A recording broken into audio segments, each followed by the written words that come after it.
With her bobbed haircut, short dresses, and freewheeling attitude, Louise Brooks always had star quality. Between 1925 and 1938, she appeared in 24 films, but to this day, her biggest impact is as an inspiration and icon to the women's rights movement. Louise Brooks grew up in Kansas with a love for the arts. She was a wild child whose mother believed that any squalling brats she produced could take care of themselves. Encouraged by her parents to make her own decisions at a young age, she left Kansas for New York City in 1922 at 15 years old to attend the prestigious Denishawn Modern Dance School. From there, it was only a short leap to Broadway, and in 1925, a 5-year contract with Paramount Pictures.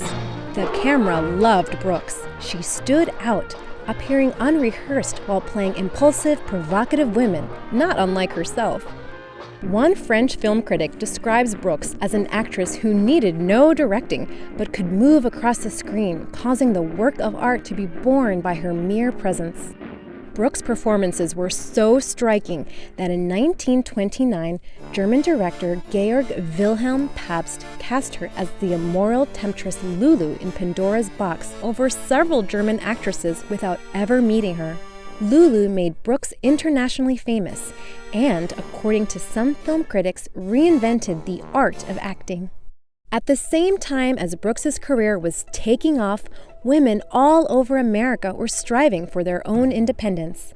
They had just won the fight for suffrage in 1919 with the passage of the 19th Amendment, and for the first time were taking jobs in fields such as politics and mechanics.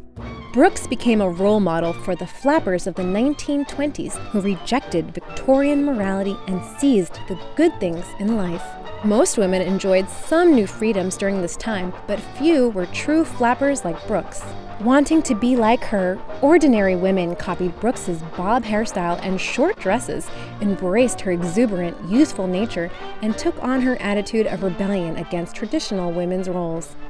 After filming in Germany, Brooks returned to Hollywood and continued acting for another 9 years before abruptly retiring in 1938.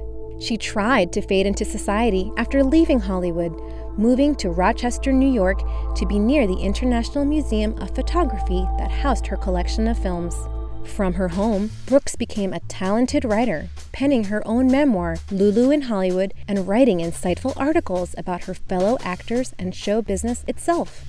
True to her independent nature, Brooks flew solo for most of her life, only marrying for brief periods, and she never had children. In his profile of Brooks in 1979, theater critic Kenneth Tynan said that at 71, she had not 1 ounce of bitterness or self-pity about her life. Louise Brooks died in 1985, but even decades after her last film, she is remembered as one of the first female icons of the 20th century.